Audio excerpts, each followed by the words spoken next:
नमस्कार दोस्तों, अपनी जो शिक्षा मनोविज्ञान में व्यक्तित्व मापन की जो विधियाँ चल रही थी उसमें अपनी जो सबसे पहली विधियाँ चल रही थी वो चल रही थी प्रक्षेपी विधियाँ। मैंने आपको बताया था कि व्यक्तित्व मापन की विधियाँ जो होती है वो दो प्रकार की होती है, एक प्रक्षेपी विधि और दूसरी कौन सी होती है, अप्रक्षेपी विधि। और अपनी जो विधियाँ चल रही थी वो चल रही थी प्रक्षेपी विधि। प्रक्षेपी विधियों में हमने 3 विधि कर ली है। आज जो अपनी चौथी विधि है वो है CAT। कौन सी विधि है दोस्तों, CAT। परीक्षा की दृष्टि से बहुत ही महत्वपूर्ण विधि है ये। यदि CAT की हम बात करें तो CAT विधि की हम बात करें तो इसको हिंदी में कहा जाता है बाल प्रसंगात्मक बोध परीक्षण। क्या कहा जाता है, बाल प्रसंगात्मक बोध परीक्षण। इसे ही कहा जाता है बाल संप्रत्यक्ष परीक्षण। यदि इंग्लिश में इसकी बात करें, इंग्लिश में इस परीक्षण का यदि हम नाम देखें तो वो नाम क्या है, वो है चिल्ड्रन अपरसेप्शन टेस्ट। क्या है, चिल्ड्रन अपरसेप्शन टेस्ट। अब देखो इसमें पहला अंग्रेजी का पहला वर्ण क्या है, C। अपरसेप्शन में क्या है भी, A। और टेस्ट में पहला वर्ण क्या है, T। तो इनका पहला अक्षर लेकर जो इनका शॉर्ट नाम बना वो क्या है, CAT। तो आपसे प्रश्न ये भी पूछा जा सकता है कि CAT का पूरा नाम क्या है। तो CAT का पूरा नाम क्या है, चिल्ड्रन अपरसेप्शन टेस्ट है दोस्तों। अब उसके बाद हम देखें तो यदि इस विधि की हम अन्य नाम देखें तो इस विधि को ही बाल अंतर्बोध परीक्षण भी कहा जाता है। क्या कहा जाता है, इस विधि को बाल अंतर्बोध परीक्षण भी कहा जाता है। इसकी रचना की हम बात करें, यदि इसकी रचना की बात करें तो इसकी रचना करने वाले जो विद्वान थे वो कौन थे, लियोपोल्ड बेलोक। कौन थे, लियोपोल्ड बेलोक जो थे उन्होंने 1948 में, कब, 1948 में इस विधि की क्या की थी, रचना की थी। अब ये याद कैसे रहेगा, तो हम देखें तो यहाँ क्या है, इस विधि में बाल नाम आता है। क्या नाम आता है, बाल। देखो बाल प्रसंगात्मक बोध परीक्षण, बाल संप्रत्यक्ष परीक्षण और बाल अंतर्बोध परीक्षण। क्या नाम आता है, बाल नाम आता है। तो इससे आप क्या याद रखोगे, बेलोक। बाल से ही क्या नाम याद रखोगे, बेलोक। तो यानी इस विधि का जो निर्माण करने वाले व्यक्ति थे, जो रचना करने वाले व्यक्ति थे वो कौन थे, लियोपोल्ड बेलोक थे। इसकी रचना कब की थी, 1948 में की थी।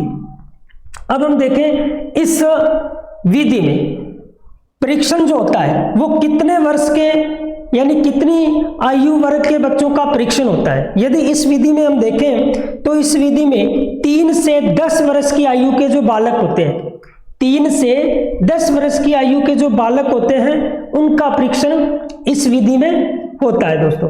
अब इस विधि में हम देखें कि इस विधि में परीक्षण होता कैसे है, किस तरह से इस विधि में परीक्षण होता है। तो देखिए इस विधि में कुल 10 चित्र होते हैं। कितने चित्र होते हैं, 10 चित्र होते हैं।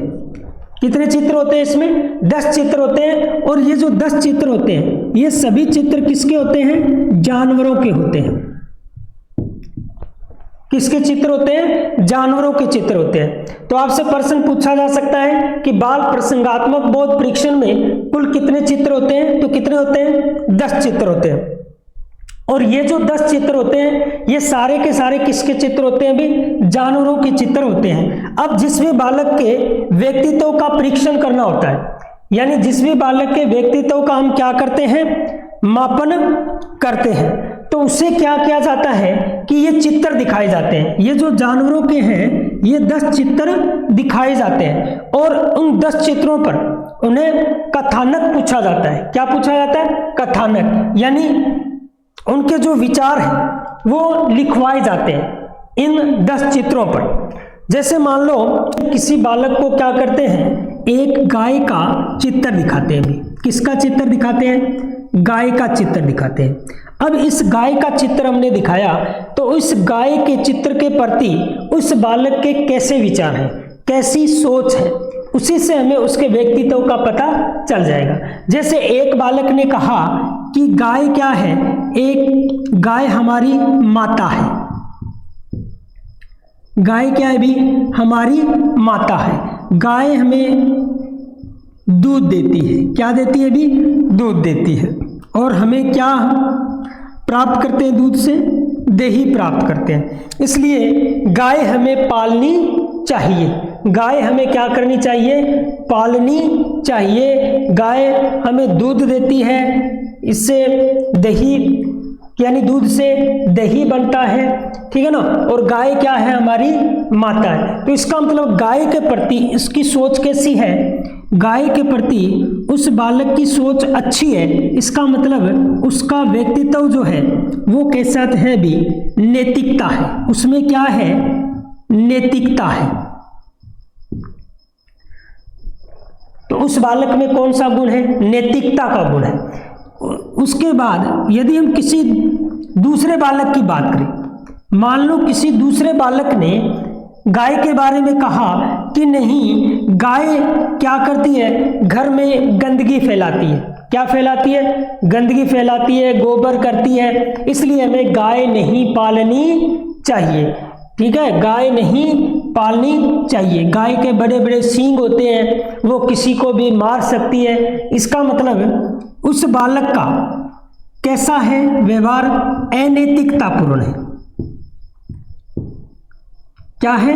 अनैतिकता। तो उसमें कैसा गुण है भी? अनैतिकता का। तो इस तरह से हम किसी भी बालक के व्यक्तित्व का अध्ययन कर सकते हैं। क्या? उन चित्रों को दिखाकर और उन चित्रों के माध्यम से उनके विचार लिखवाकर, यानी उन चित्रों पर कथा लिखवाकर, उन चित्रों पर उनके विचार लिखवाकर, उस बालक के विचार लिखवाकर हम उसके व्यक्तित्व का पता लगा सकते हैं। यदि इस परीक्षण की हम बात करें तो भारत में इस परीक्षण का संशोधन या अनुकूलन किसने किया? प्रश्न पूछा जा सकता है, भारत में बाल प्रसंगात्मक बोध परीक्षण का संशोधन या अनुकूलन किसने किया? किसने किया था? उमा चौधरी ने। तो उमा चौधरी ने क्या किया था? भारत में इसका संशोधन और अनुकूलन किया था भी। कहाँ किया था? कलकत्ता में। स्थान पूछे तो कहाँ किया था भी? कलकत्ता में किया था। तो भारत में इसका संशोधन या अनुकूलन हम देखें तो किसने किया था भी? उमा चौधरी ने किया था। और भारत में सर्वप्रथम इसका विचार किसको आया? सर्वप्रथम भारत में इसका विचार किसको आया? तो वो आया था डॉक्टर अर्नेस्ट क्रिस्ट को। किसको आया था भी? डॉक्टर अर्नेस्ट क्रिस्ट को। तो दोस्तों, ये जो हमारी विधि थी, ये प्रक्षेपी विधियों में जो अपनी अंतिम विधि थी CAT, बहुत ही महत्वपूर्ण विधि है दोस्तों। इसमें आपसे प्रश्न पूछे जा सकते हैं कि जो CAT विधि है ये कितने आयु वर्ग के बच्चों के लिए, यानी कितने वर्ष की आयु के जो बच्चे हैं उनके ऊपर ये परीक्षण किया जाता है। तो ये 3 से 10 वर्ष की आयु के जो बालक होते हैं उनके ऊपर क्या होता है? ये परीक्षण किया जाता है दोस्तों। और इसकी रचना करने वाले जो विद्वान थे वो कौन थे?